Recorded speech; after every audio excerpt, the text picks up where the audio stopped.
Good evening, and thank you for joining us tonight. I'm Emily Stevenson, your online membership manager, and I'll be moderating tonight's event, which features Ellen Shenette, EDF Climate Corps manager, and Ben Metcalf, a former EDF Climate Corps fellow and now project development manager at Galehead Development. Before we get started, we'll just take care of a little bit of housekeeping. I want to call your attention to the box marked Your Questions on the right side of the slide area, which you can also make visible if you've hidden it by clicking the purple Q&A icon in the dock at the bottom of your screen. Throughout the presentation, you can enter your questions there, and we'll get to as many as we can in the Q&A portion of the event. If we aren't able to answer your question on the air, we'll do our best to follow up with you over email in the next few days.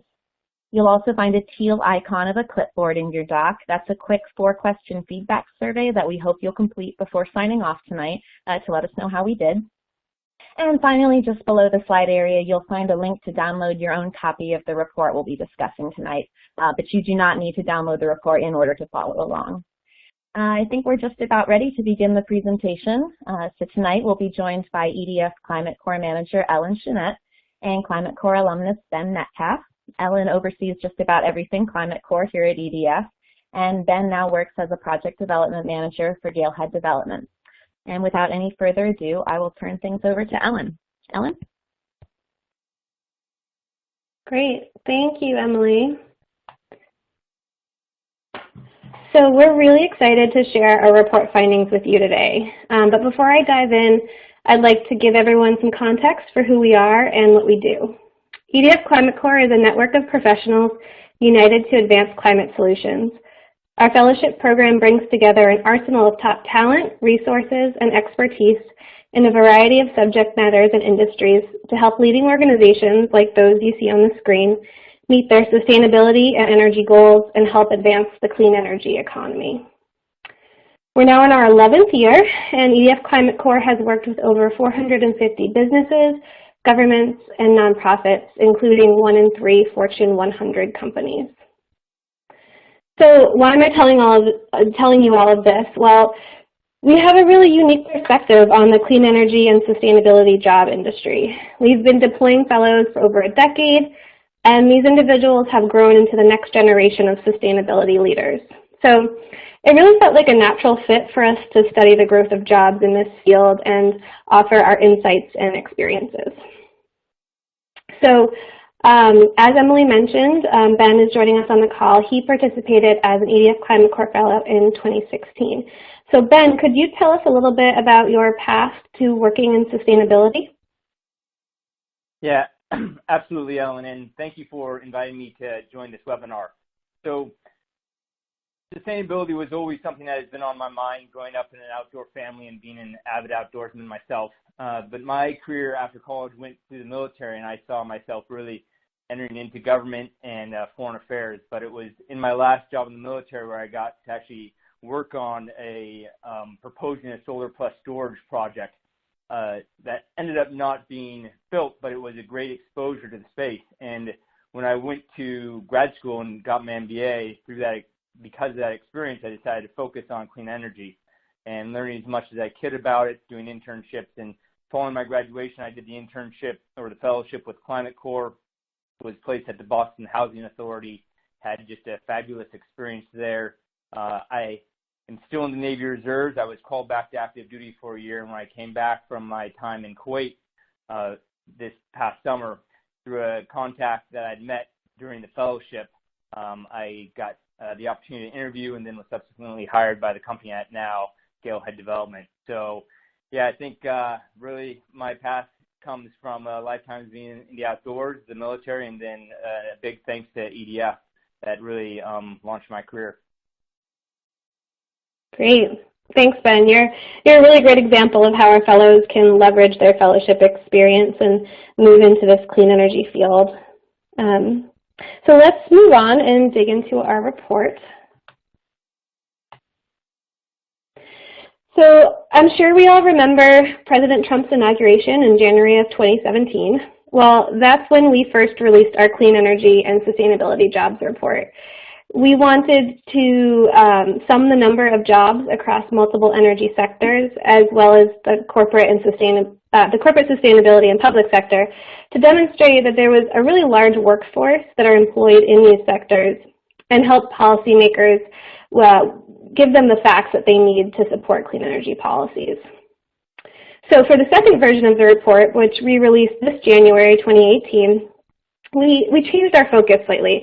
So we were really seeing an impact on the clean energy economy from some of the White House administration's policies, and we wanted to tease out what kind of impact those policies were having or could have on clean energy jobs in the future.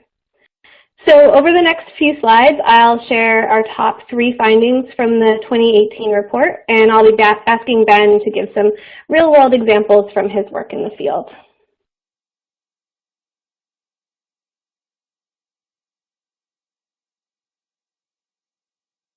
So our first finding is perhaps the most exciting.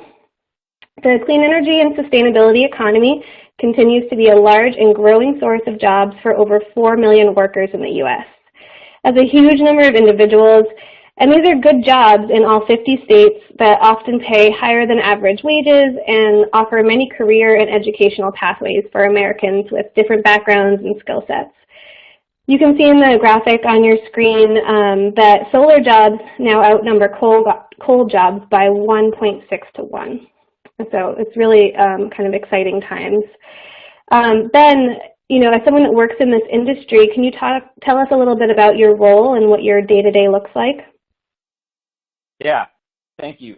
So my job is I'm an early stage project developer of utility scale solar projects. And my company, we focus on originating and beginning these projects. So we are working with landowners across the United States to identify good parcels of land that would be suitable for a large-scale solar development project. And when I say large-scale, we're looking at acreages of 100 to 200 plus for anywhere from 40 to 100 megawatts. So these are really large infrastructure projects. And on the project development side, it represents probably about 10%, but what's exciting to me is that about 50% of the jobs in solar, a little over 125,000, are on the installation side. And so when I'm developing projects, I know that as those projects get built, that's directly, there's additional impacts on the labor force downstream. So we are working in Massachusetts, New York, California, and a number of states in the Midwest, and it's pretty exciting to kind of see how many projects I get to work on and that could get built. Great, it sounds really exciting, and I think you kind of touched on some of this, but what would you say is your favorite part about your job? Well, so yeah, that's a really great question. My company is a really small company, and so I get to touch on a number of different aspects. But the most interesting part, I got to travel out and have a meeting with a family that's in ranching out in the Midwest, and just talking with the family just about their values and what they see for the land and what they see for future generations. And this would be a very traditional ranching family with a long history on the land. And people see the value of solar and they want to leave a positive legacy, and I think they realize that solar is a great homegrown industry. It provides jobs, and it's also a good way to provide stewardship too. So to me, although I build financial models, I talk to towns with permitting, I work with engineers on designs, for me, the best part is when I get to actually talk to a landowner and because it all starts with the land and a willing landowner to bring one of these projects into creation. So for me, that's the most fun. That's really cool. Thank you for sharing. I think your role in the solar industry is a really great example of one of the many sectors that we included in our 4 million workers total. In the next couple of slides, what I'm going to do is dig into a few of these sectors in some detail. So we'll start with renewable energy. Not surprisingly, a main focus of our report was on the renewable energy sector. We found this sector to be large and growing, employing about 777,000 people. We found that wind and solar energy jobs now outnumber coal and gas jobs in 30 states, and that the fastest growing jobs in the solar and wind industries pay wages that meet or exceed national wages. These jobs can also offer pathways for low-wage workers to move towards more sustainable wage employment in 12 months or less. And I think a really cool stat is that the Bureau of Labor Statistics projects that solar installers and wind turbine service technicians will be the two fastest growing jobs in the next 10 years. So obviously the growth of this sector is exciting for American workers and also has huge environmental benefits. Ben, could you take a minute to just explain the importance of renewable energy in a transition to a low carbon economy? In large parts, it's, in my view, the linchpin. So if you look at the sectors of where greenhouse gas emissions come from, there's a number of sectors. One is electricity, one is transportation, and another, there's quite a bit of emissions in agriculture. Out of each sector, the electricity has actually done a really good job of beginning that transition, but to really get deep decarbonization, we're going to need to decarbonize our transportation sector, and that's going to mean in large part the electrification of our transportation industry. And so that means that we're going to have to build more power plants, and I hope those power plants are solar and wind or geothermal or renewable.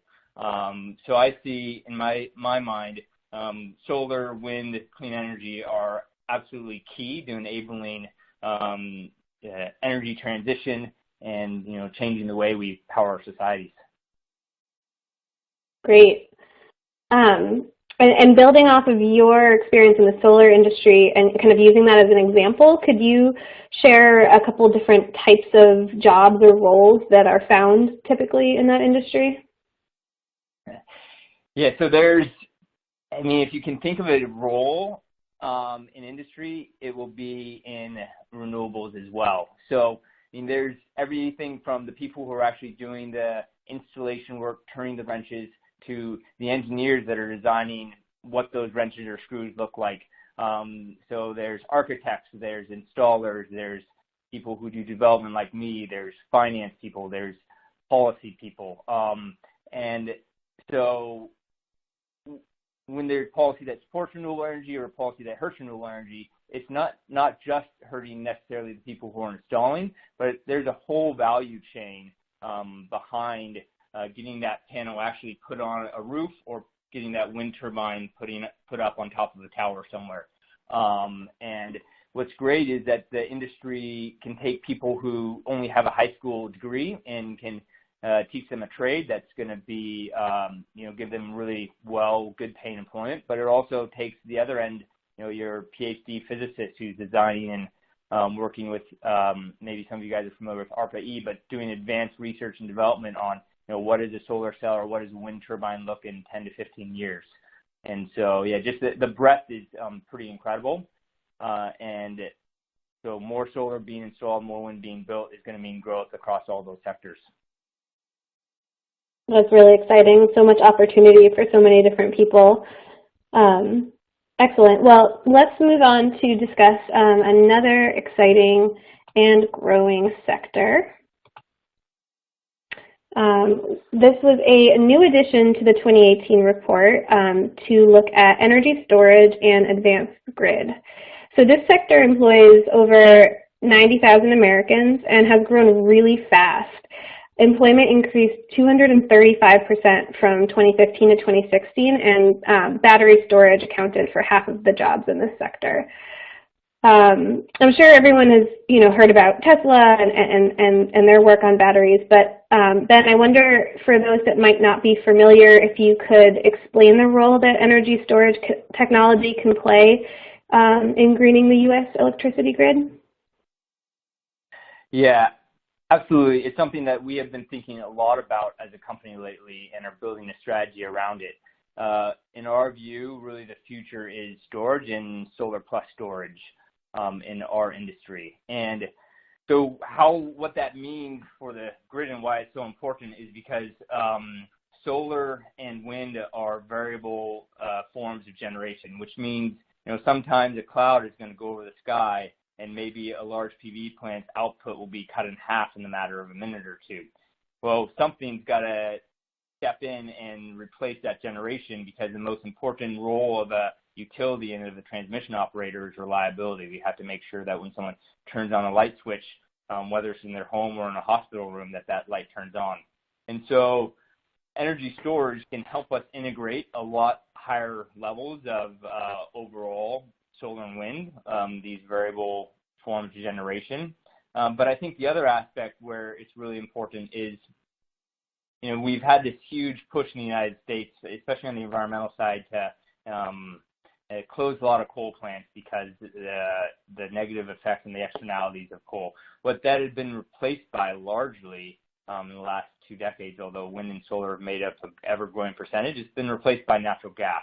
Natural gas is seen as a bridge fuel, but there's a lot of uncertainty around how much of a bridge fuel it really is and how much natural gas is actually cleaner than coal, because there's a lot of leakage of the methane along the production from building it to, or from mining it or drilling for it to when it actually gets burned.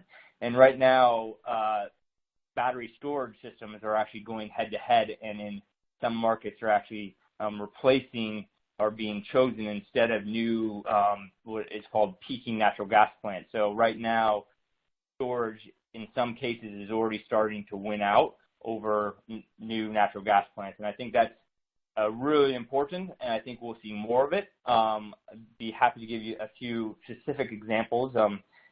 If you'd like now, I can give them, Ellen, or we can save that for a question and answer session.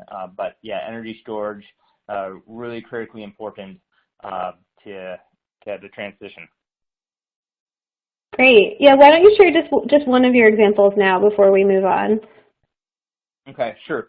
An example that has gotten a lot of press just in the last couple of weeks is a project by First Solar. They won a request for proposal in technology neutral request for proposal for peaking capacity in the Arizona Public Service Commission's utility district in Arizona. And what their project that they proposed was a 65 megawatt solar plant, which is really large, and then a 50 megawatt battery, which is one of the biggest batteries that will have been built and deployed in the United States. And so what's really remarkable about this is that they specifically were, Arizona Public Service was looking specifically for peak power in a certain period of time, kind of the hours between, I think it was 5 and 8 p.m. And so when the sun is starting to set, so the solar resource isn't quite as strong, but that solar will feed into that battery, and that battery will then give the firm power in the evening hours, and everyone's getting home from work and turning on the dishwasher. And it's pretty encouraging to see that right now, a real example where energy storage with solar beat out all other forms of technology, including what would normally have been built even 2 years ago in this situation, which would have been a natural gas peaking plant. Mm-hmm. So that's a really... you can go ahead and finish your thought. Sorry, I think that will be that. I think we will start seeing a lot more examples like this, and especially in areas where there's strong policy support. I think what's amazing about this is that it wasn't driven by government policy support at either local, state, or national level. This was purely, they won. So economics are important, so is policy, but they won on economics, and we can all, be encouraged by that. Yeah, that's great. I was just going to say that's such a great example of that technology really winning and showing the possibilities of this sector. And I think we'll continue to see huge growth in jobs as well as these technologies become more and more cost competitive and really kind of the business case is really clear. So very exciting stuff. Moving on. So our last sector here, I wouldn't be surprised if a lot of folks on this call either own a hybrid or electric vehicle or plan to get one in the future. And so this sector, the advanced vehicles and transportation sector, is another one that we included in our report. And it encompasses jobs related to hybrid electric, plug-in hybrid, electric, and fuel cell vehicles. These jobs are spread throughout the country with more than 1,200 U.S. factories and engineering facilities in 48 states that are creating technologies to improve fuel economy for new vehicles. And we found this sector employs directly 174,000 Americans, such as electrical and mechanical engineers, factory workers, and assemblers. But Ben, I'm curious if you could speak to what other jobs or economic impacts could come from electric vehicles. Yeah, absolutely. So just a quick personal side, I just leased a new car and was a bit bummed that I couldn't go electric because there's no charging infrastructure in the neighborhood where I live, and I live in an apartment. But so we leased instead of bought with a hope that in 3 years I'll be living somewhere where we can have a EV. So yeah, really excited about electric vehicles. I think it presents an opportunity for solar to come in and really provide the electrons that the EVs will need to charge. But more importantly, when we think about what EVs mean for our grid and what they mean for jobs, so EVs and charging electric vehicles was not what our distribution system was designed for. And just to give you an example, if you think about the amount of water that a house uses, it's probably the amount of water that would come out of a garden hose. And now if you compare that to the amount of water that would come out of a spillway over a dam, if the amount of water coming out of that garden hose is your average electricity use, the new technology for this fast charging of electric vehicles, which will charge electric vehicles in maybe 15, 20, half hour, an hour, is much more like the amount of water that's coming out of a spillway. So when you plug into an EV, especially with the newer advances in how quickly they can charge, it is going to put incredible strains on our distribution system. The distribution system are the small wires that you've all seen that run down our houses. They connect from the big transmission wires, and they're how we get our electricity. And so if we really want to integrate all these new electrical vehicles into our cities, into our suburbs, we're going to need to really improve the infrastructure of our distribution system, and in some cases our transmission system as well, which those are the bigger electricity lines. So what's exciting is, like, as we're committing to this new EV future, which I really believe, I think we're all going to be surprised at how quickly EVs eat up the whole transportation sector. To make it really happen, to enable it, we're going to need lots of jobs and lots of people building out a more robust and resilient distribution system, because it is a key enabler of integrating more EVs into the grid and into our society. Yeah, it's really exciting to see how this technology has the power to transform our electricity infrastructure. I also wanted to throw in an added sort of benefit of EVs that we mentioned in our report, is that some studies have shown that there could be huge economic benefits from simply like the money that people are saving on fuel from not having to put gas in their vehicles, and that money being spent throughout the rest of the economy. So there's a lot of exciting components of this. It's really great. Excellent. So we've seen some, yeah, go ahead, Ben. Can I just add one other thought on electric vehicles? In the largest car market in the world, in the largest city in the largest car market in the world, which would be Los Angeles, I believe the penetration is maybe around 1%, maybe a little bit more. But just as an example, we're kind of, as technologies grow, we're hitting a penetration point that, although you might not see very many on the road yet. It's getting to a point where it's going to grow from 1% to 3 to 5 to 7 very, very quickly. And the amount that the LA market is absorbing right now is really a leading indicator, as well as what's going on in Shanghai and Beijing, and why we should all be bullish and excited about EVs. That's great. I didn't know that fact. Thank you for throwing that in. All right. Well, I'm going to move on now to our second key finding from the report.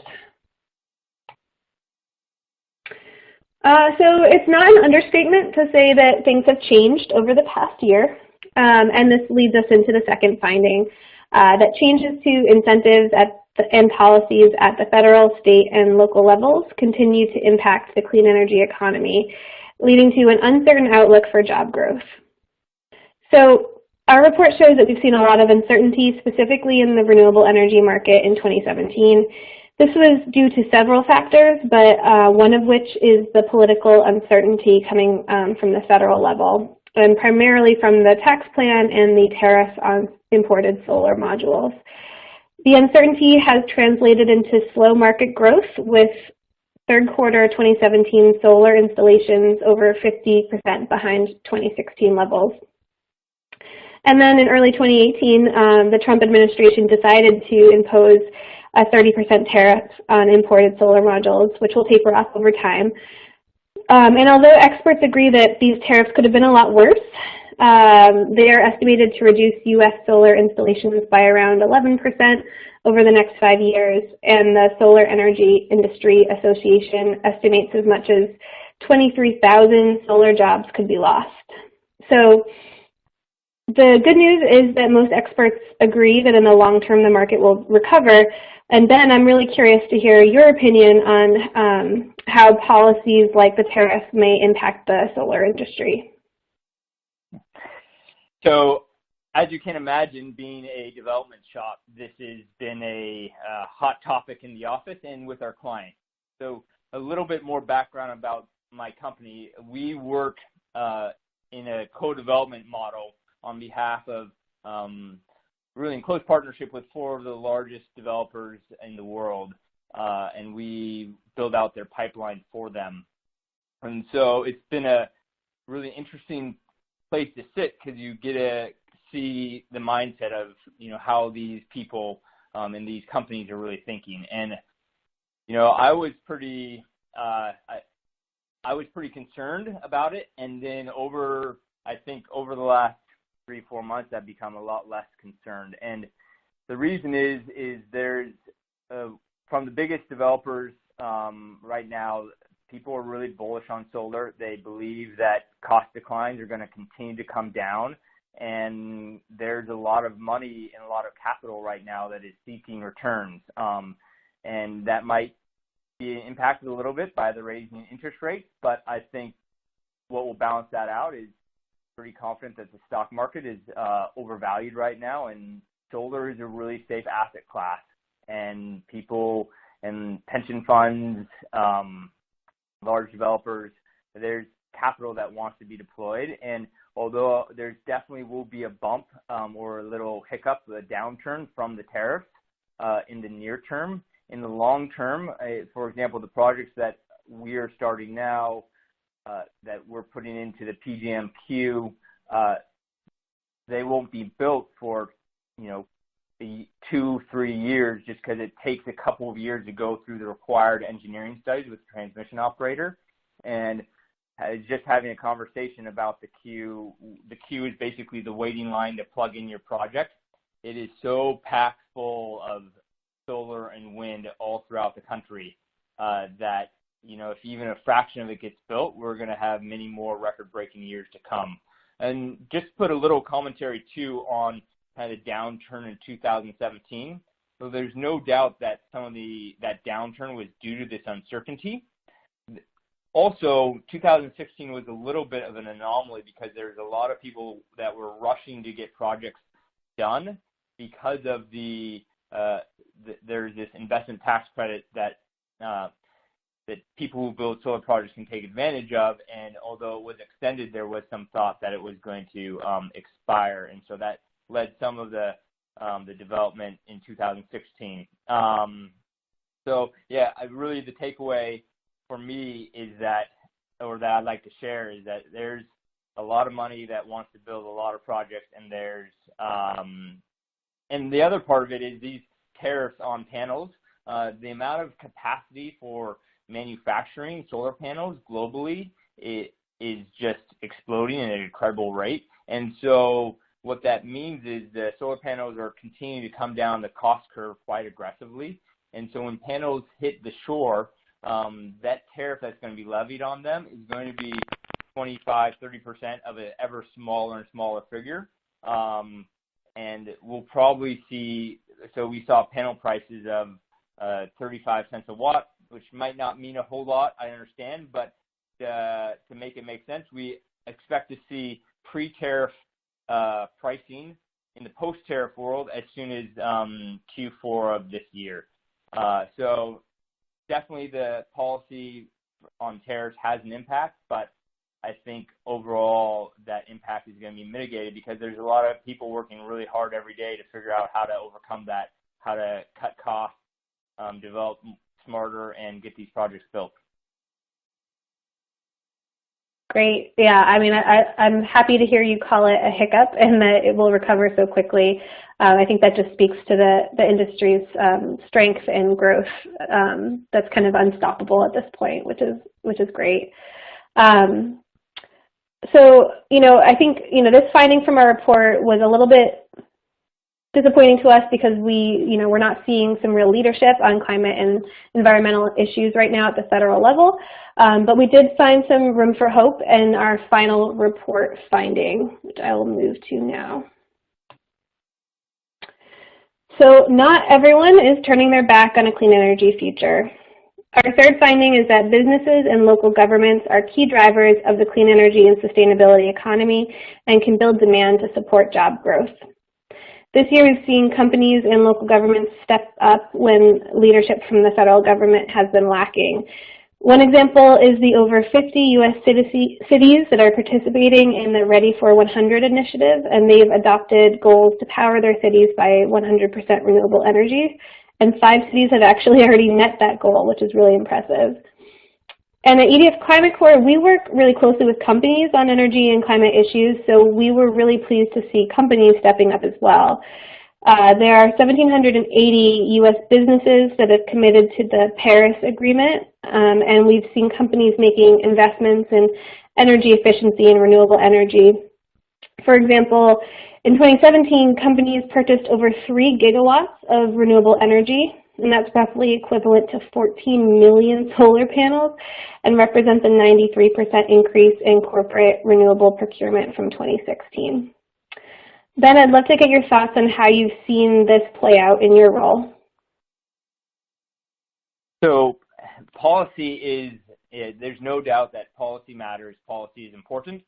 I think policy is especially important for those states where the economics of solar or wind is just really on the edge and on the break even. And so on those emerging markets, emerging states, they will definitely see a slowdown or a pause in deployment. Those states that might have been big solar or wind developers or beginning in 2018 might now not really deploy their first large amount of solar to 2019 to 2020. But there's a lot of reasons to be positive on the policy standpoint, and I'll kind of work my way down on why why my company and why I feel strong that we're entering into a good position on policy. Now, I'll start with the federal government. Although the executive branch might be a little bit challenging right now from a policy standpoint with tariffs, the main body that oversees our electric grid, called the Federal Energy Regulatory Committee, or FERC, they have just come out with new policy that is going to be supporting the batteries and the ability of batteries to participate in the wholesale market, which is really, really important. And they also rejected a request from the Department of Energy and Secretary Rick Perry to give an out-of-market payment support to nuclear and coal-fired power plants. And so the rejection of that and the support of battery storage from a bipartisan group at the federal level. Just goes to show you that there still are some policy wonks out there who are working hard to look at the data and make smart decisions. But at the state level, there's a lot of really exciting things going on. There's Rhode Island is looking at another RFP. Maryland or Rhode Island RFP is a request for proposal, so they are looking to procure at the state level a lot more renewable energy. But there's state after state that is looking to increase what's called the Renewable Portfolio Standard, which means the amount of electricity generated within the state that comes from renewable sources such as solar and wind.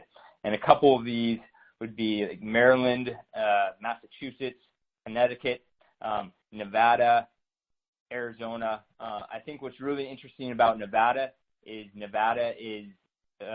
they had a 50% renewable portfolio standard be passed through the legislature in 2017, vetoed by the governor, and now in 2018 a citizen group is working to put that on the ballot. Then that cannot be vetoed by the governor. But at the state level, an area that's really important, or a regulatory body that's really important and that most people aren't really familiar with, is the Public Service Commission. They're the ones who regulate the electricity market within the state. And, so those are really important, and we're seeing a lot of, and it's kind of a mixed bag, I'd say, across the country, but more and more public service commissions are realizing, and again, their main priority, the same as the utilities, is reliability at the lowest possible cost. But public service commissions around the country are beginning to realize that batteries, solar, wind can provide cheaper electricity that's also very reliable electricity, and are beginning to really enact policy that supports that, and we're seeing that in a number of different states. And probably the most exciting state is Arizona. One of the commissioners in the Public Service Commission at Arizona is putting forth an 80% proposal for a renewable portfolio standard, which that would be really shows some great leadership, and I probably have fallen effects for other states as well to follow that example. Great. It's great to see those examples coming from states and governments. Do you think that the companies that have been making these commitments, is it all about the business case for them, or could it be something else? So there's no doubt the business case matters and it's important, but there's also, I'm familiar with a few companies who are paying above market rates for renewable energy credits. And so to try and unpack that a little bit, so when a solar plant produces a unit of electricity, they really produce two things. They produce the unit of electricity and then this renewable energy credit, which is essentially them getting credit for producing electricity that has no carbon emissions. And a lot of times projects will sell their renewable energy credit separately from what they'll sell the electricity for. And so, there's a number of examples that, unfortunately, I can't name specific companies, but that are paying above market rates because of branding, because they believe it's the right thing to do. I point out that a lot of corporations are made up of, people, the attendees that are on this phone call, and our neighbors and our family and friends, and people get it. So although the business case will always be important, but on the other side of the coin, I think that companies get it, and they realize that they have a responsibility. And also on the other side of the coin, I'd say that the amount of electricity, the cost of electricity for a lot of companies is a very small portion of their cost of goods sold.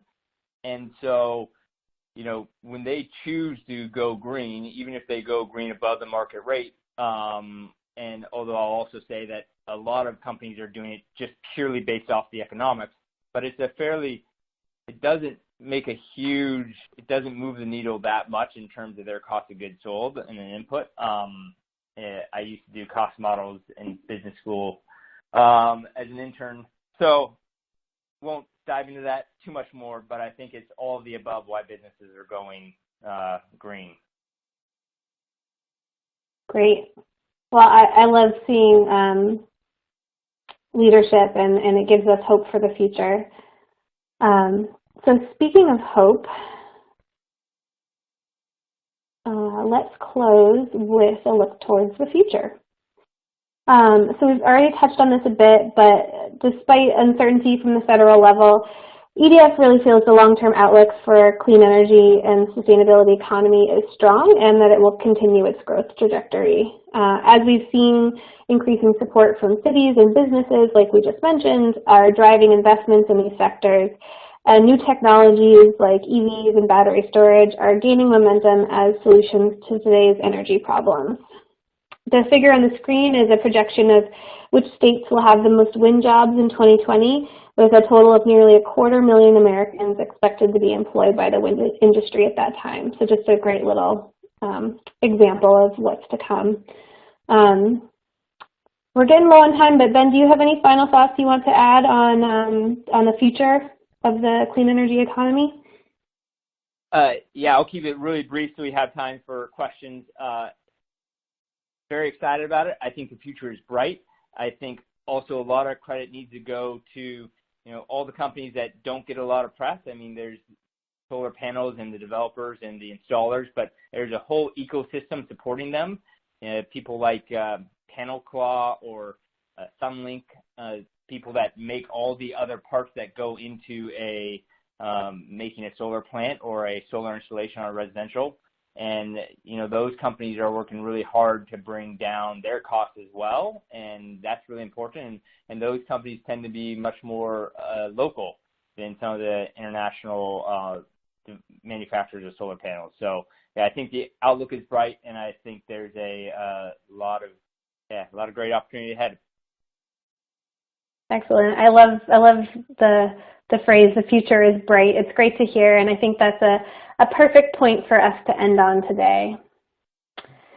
So with that, that'll wrap up our presentation. I thank everybody for listening, and Ben and I are happy to take questions. But just a quick reminder, our expertise is really on clean energy, not so much on the policy area. So if you could focus your questions on that, that would be excellent. All right. Our first question is from Diane, who asks how a person would find out about the location of these jobs and how to apply for the lowest level ones.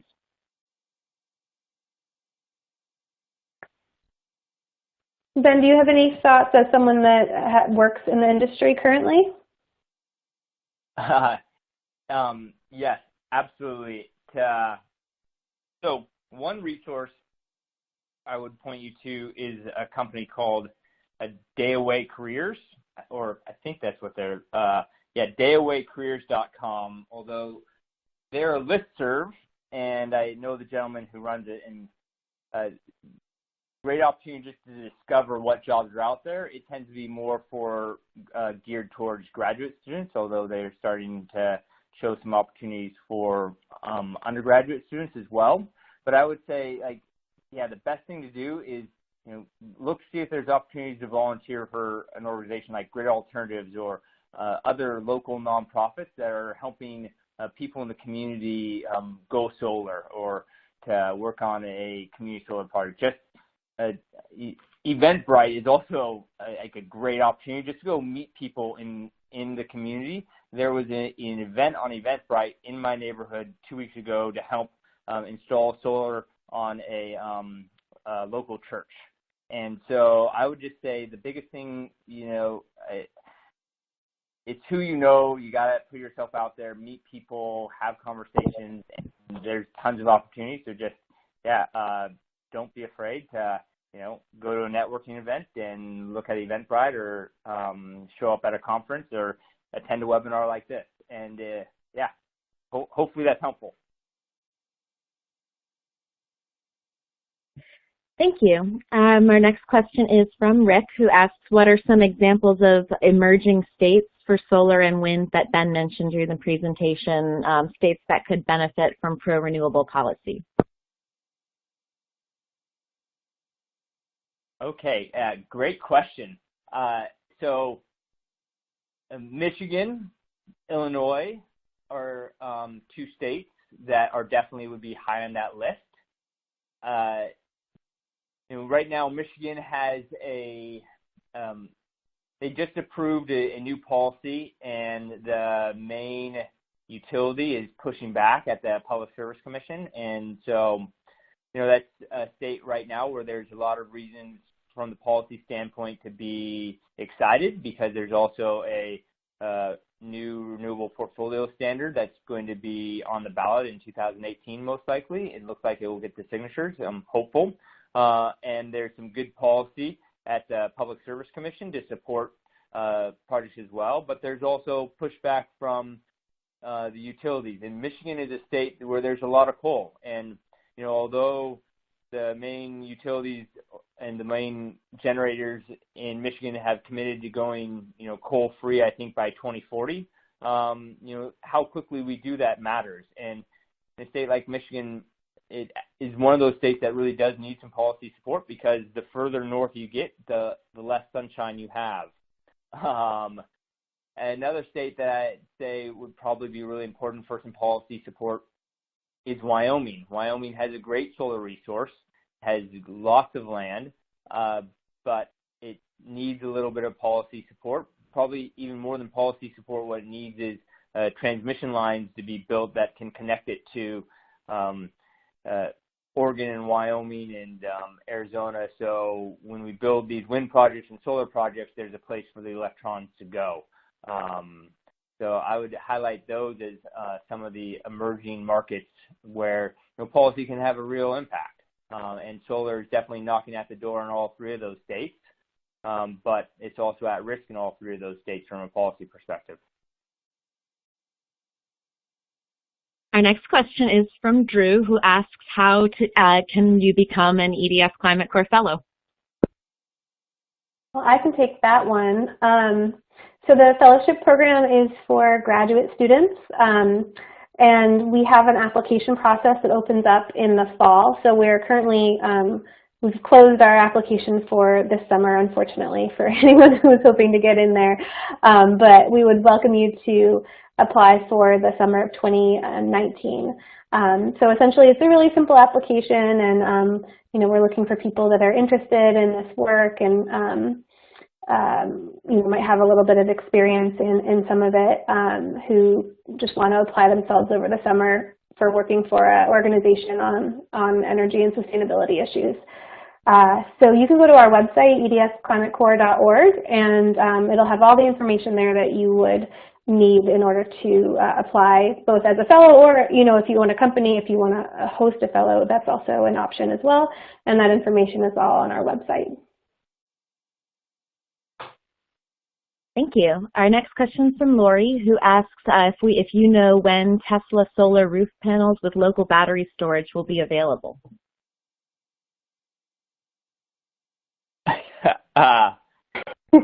Ellen, do you have any insights? I don't think I can give a solid answer to that question. Okay. Well, so the one thing that I would say is not soon enough. Company, they are also committing to some very large projects. There's been some news about that in Australia, and so and they're also committing a lot to Puerto Rico, which is absolutely the right thing to do. The challenge with that is it makes it really hard for local installers and resellers of their battery systems to have a battery to actually sell you. So hopefully their gigaline comes on quickly, and we can all go out and buy one, because I know I would love to. Thank you. Our next question is from David, who asks if you would encourage young college-age students to choose energy engineering as a major, and do you see job opportunities here in the United States given the global manufacturing capacity being what it is?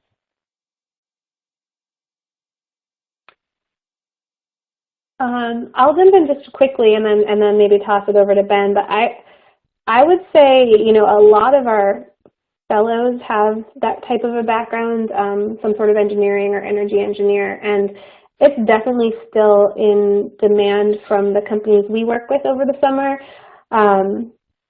there's a lot of opportunity, I think, in kind of complex energy systems for improvements to be made, and that could be both at a kind of within a company's walls, or, you know, I think Ben talked a lot about the grid and upgrading our infrastructure, and I think that that type of background would be probably really well suited for that, and there's a lot of potential growth in that area as well.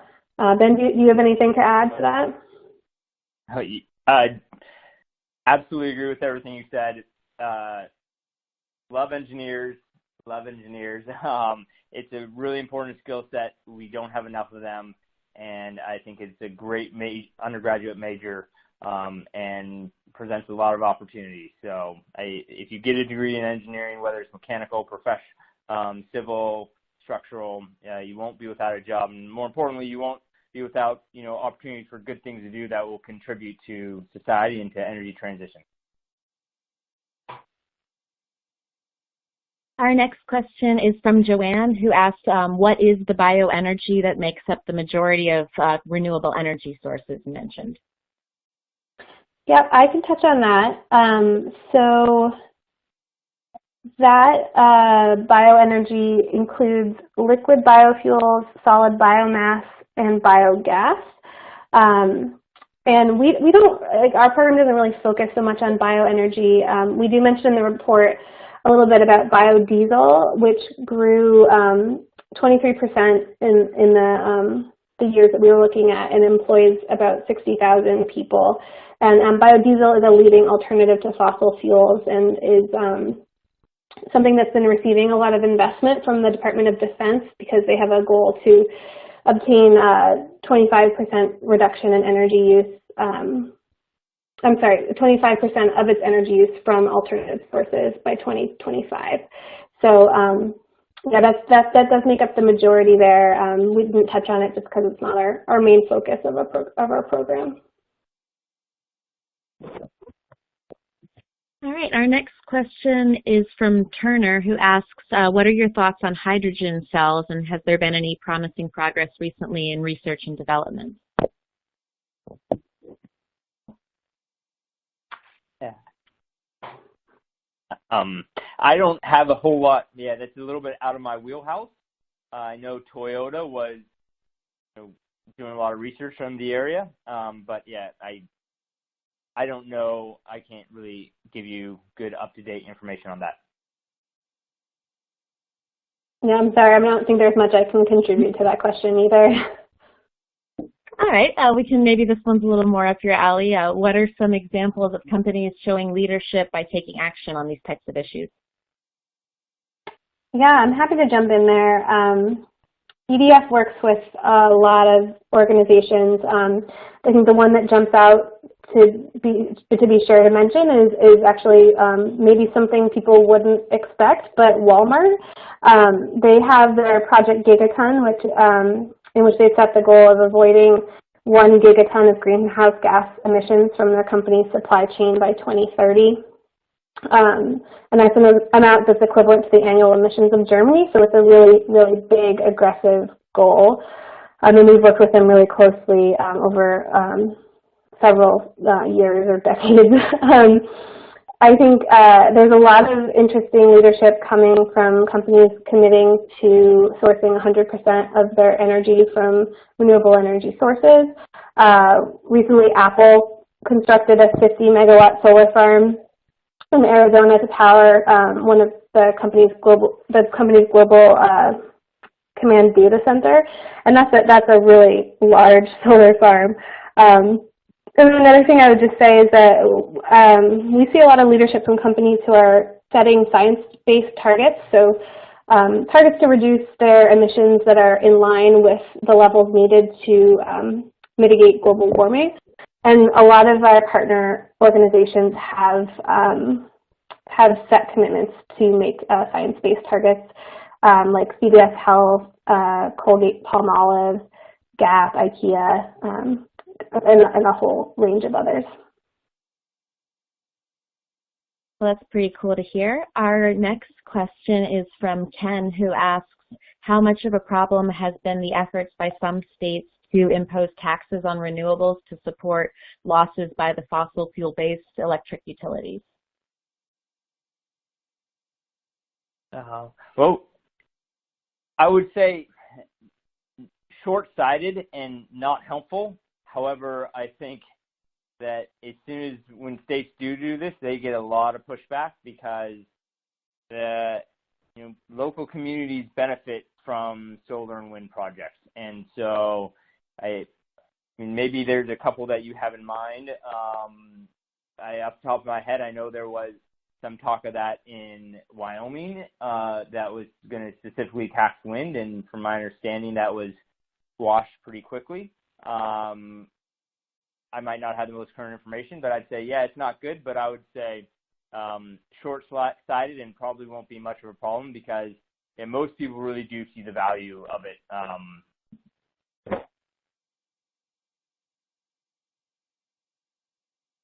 Our next question is from Daryl, who asks, what, if any, plans are in the works for better educating the public about sustainability, especially types of materials and energy systems for homes and businesses?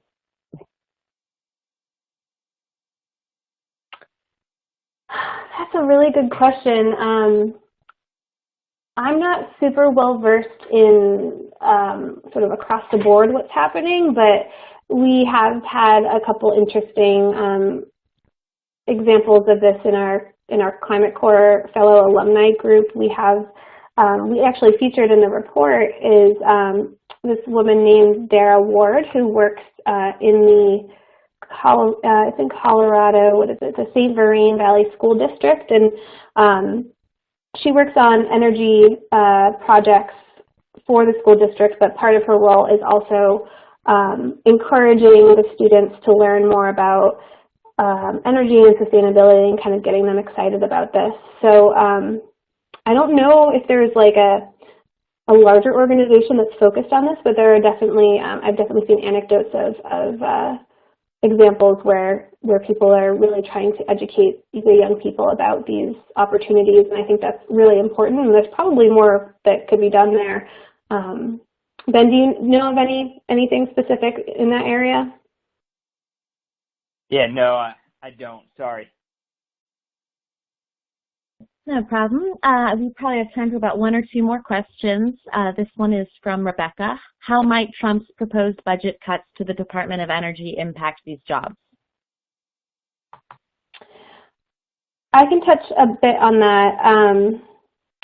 So Trump proposed a 65% cut to the DOE, and I think one of the top concerns in my opinion, is that the cuts would eliminate the ARPAE program, the Advanced Research Projects Agency energy program. And so that program focuses on advancing high-impact energy technologies that can really play a transformative role in our transition to a low-carbon economy. They're kind of like high-risk, high-reward projects. So if that is eliminated, it'll really, I think, it has the potential to really set us back in terms of leadership in technology for this industry. And you can compare it to other countries like China, who are making really big investments in clean energy technologies, and it'll just really set us back, and I think we'll have a potentially large impact on jobs as well. Yeah. And if I could just chime in, I couldn't agree with you more. Across the board, the cuts are concerning, but especially ARPAE. Call your legislature. It's a wonderful program. I just reading up on it again today, and there's been over 56 new companies created, and that have attracted over 1.8 billion in follow-up private sector funding. I mean, what we develop in ARPAE today is going to be the technology that we deploy in 5 or 10 years from now. And the question is, do we want to be a leader? Do we want companies globally to be developing U.S.-developed technology, or do you want companies globally deploying Chinese or European-developed technology? Hopefully all of the above, and hopefully much more U.S. than others because we show leadership on it. So, yeah, call your legislature. ARPAE is hugely important. Well, we're just about out of time. I think that's a great note to end on. It looks like there was a couple of late-breaking questions there. If we didn't get to your question, we'll do our best to follow up with you over email in the next few days. And before you go, I hope you'll take our quick little feedback survey to tell us how we did tonight. And if Ellen and Ben want to have any further goodbyes, I'll let them sign off. Great. Thanks, everybody, for tuning in. Yeah. Thank you. It was a pleasure and honor to be here, and hopefully it was useful.